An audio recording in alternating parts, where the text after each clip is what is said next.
Hello everyone, my name is Uncle Joe.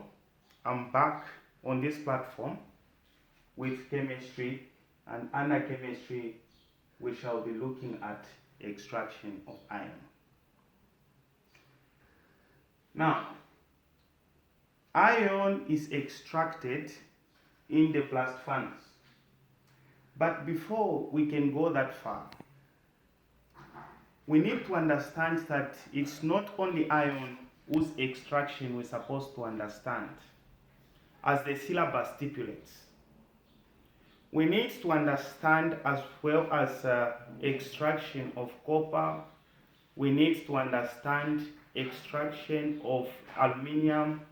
We need to understand extraction of zinc as well, but we cannot manage to exhaust all those extractions in a single day. So today we are privileged to consider only extraction of iron. Now, why is it important to extract a metal? A metal at a point of being mined from the ground, a metal actually contains a number of impurities. So the impurities the metal contains compromises with the properties of a metal. What makes a metal useful is the properties.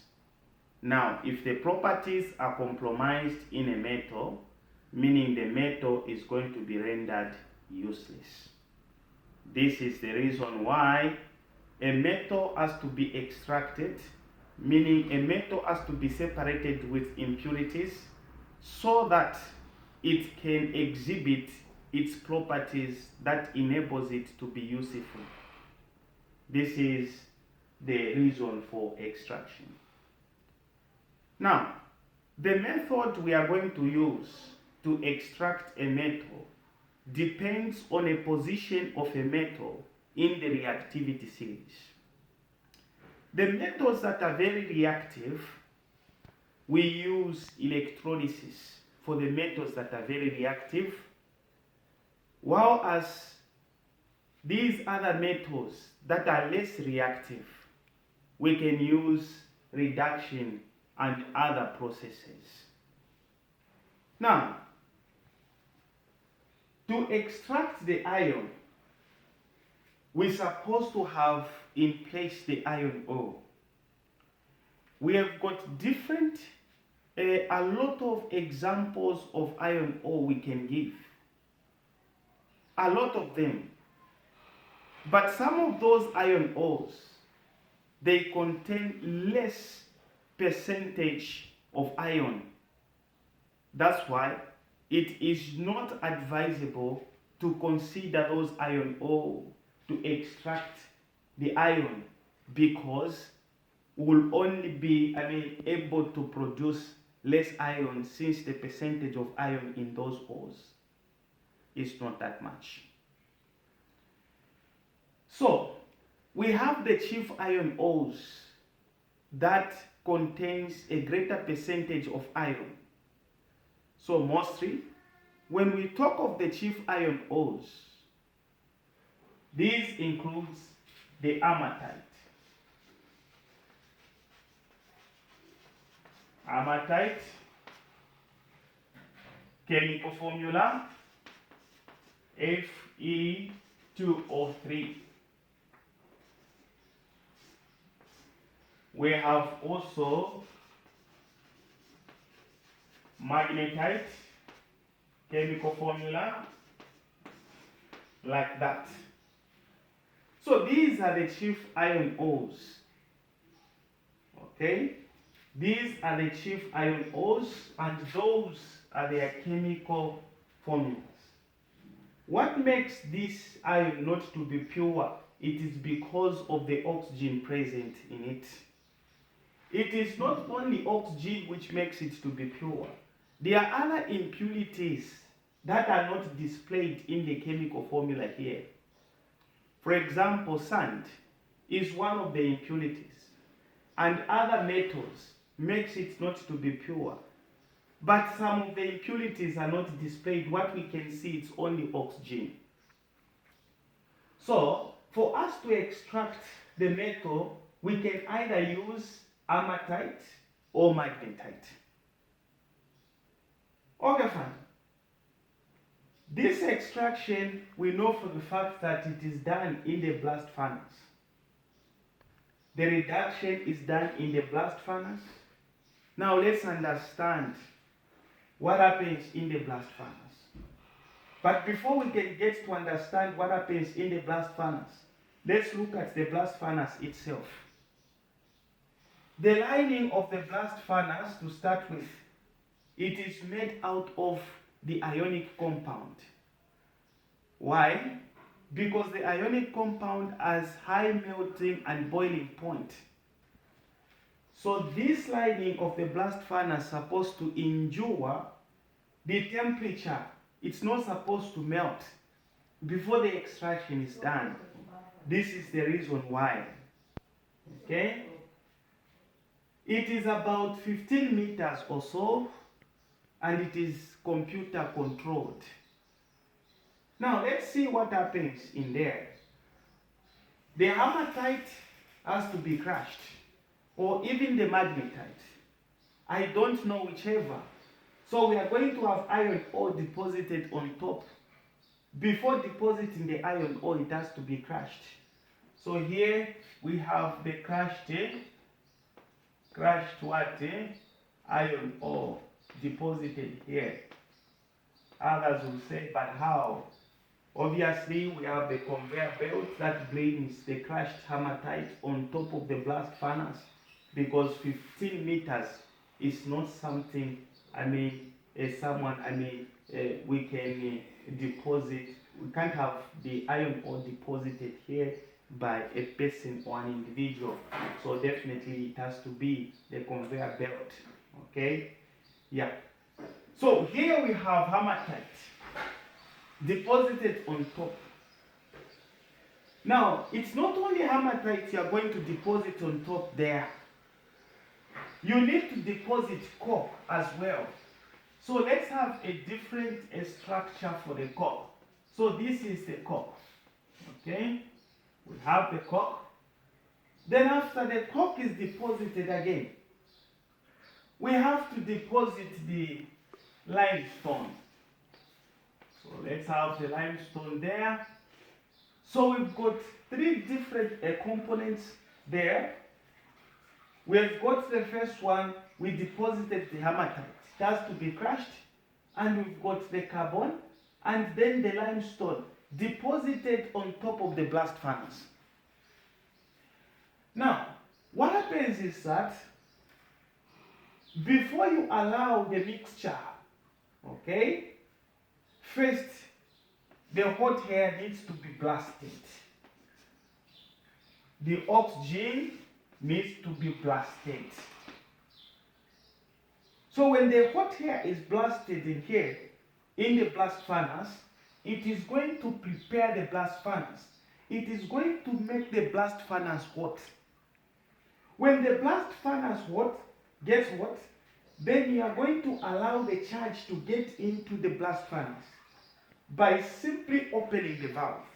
So the charge, which is the mixture, the charge is made of the iron ore, number one, second the carbon, as well as the limestone. So if we allow the charge to get into the blast furnace, there are a series of chemical reactions that will start taking place in the blast furnace. Let's look out to those what's this chemical reaction. Of course, this series of chemical reactions that will be taking place in the blast furnace, that's what leads to the extraction of the same iron we are talking about. They do take place at different temperatures. Let's look at the first one. What happens in the blast furnace? Okay, number one, the coke, which is the carbon, is going to react with the oxygen. When this reacts with the oxygen, we are going to have something like carbon dioxide will be produced. This is the first reaction that is going to take place in there. Okay? Carbon reacts with oxygen, and then we have carbon dioxide. Note that the oxygen exists as a diatomic molecule. This is the reaction number 1. The second reaction, the carbon dioxide produced is going to react further. This is the carbon dioxide produced. It will react further with the coke. The chemical name for a coke is carbon. This is where this symbol is coming from. So don't get confused on that one. So carbon dioxide reacts with carbon, and what we have is carbon monoxide. Now, carbon dioxide and carbon has given us the carbon monoxide. Now, this carbon monoxide produced, it is the gaseous reducing agent. It's the one that is going to react with iron ore, okay, to produce what's this? To produce a iron and carbon dioxide. So iron ore reacts with, so carbon monoxide is the gaseous reducing agent. So this carbon has reduced iron oxide to iron, and a carbon dioxide is produced. So the carbon dioxide produced, now it will be of no use, but instead the carbon dioxide is going to escape through the veins.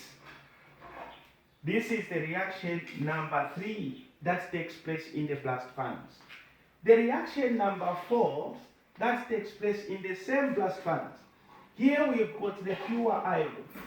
Now there are other impurities also, the ones that has not been displayed in the formula, such as the sand itself, whose chemical name is what? Is silica.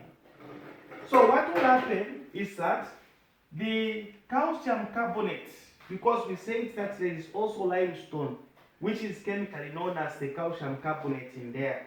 So we are saying calcium carbonate, the calcium carbonate is going to decompose due to excessive temperature. As that decomposes, we are going to have calcium oxide plus carbon dioxide. Okay, so that is what is going to be produced as a result of thermal decomposition of calcium carbonate, which is also known as limestone. So this marks the 4th reaction taking place in the blast furnace, of course at a certain temperature. So the calcium oxide we have now, it is going to react with the what? With the impurities. Let's have the 5th reaction from the other side. Okay? So the calcium oxide, of course, this carbon dioxide is going to escape through the veins. So we are going to remain with the calcium oxide.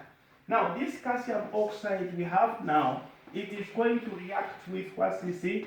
Silica dioxide. Okay? When it reacts with silica dioxide, what we are going to have is what is calcium silicate. Calcium silicate, okay? That is what we are going to have as the product in this reaction. So this calcium silicate is also known as what is the slag. Okay? So those are the series of chemical reactions that takes place in the what? In the blast furnace. Number 1, we had carbon reacting with oxygen to produce carbon dioxide. The second one, the same carbon dioxide reacted with coke to produce carbon monoxide. Carbon monoxide is the gaseous reducing agent, and this same carbon reacted with this and reduced iron oxide to iron plus carbon dioxide. The carbon dioxide produced in this reaction, reaction 3, escapes through the veins. Okay, it is not going to be used again, so we are going to allow that carbon dioxide to escape through the veins.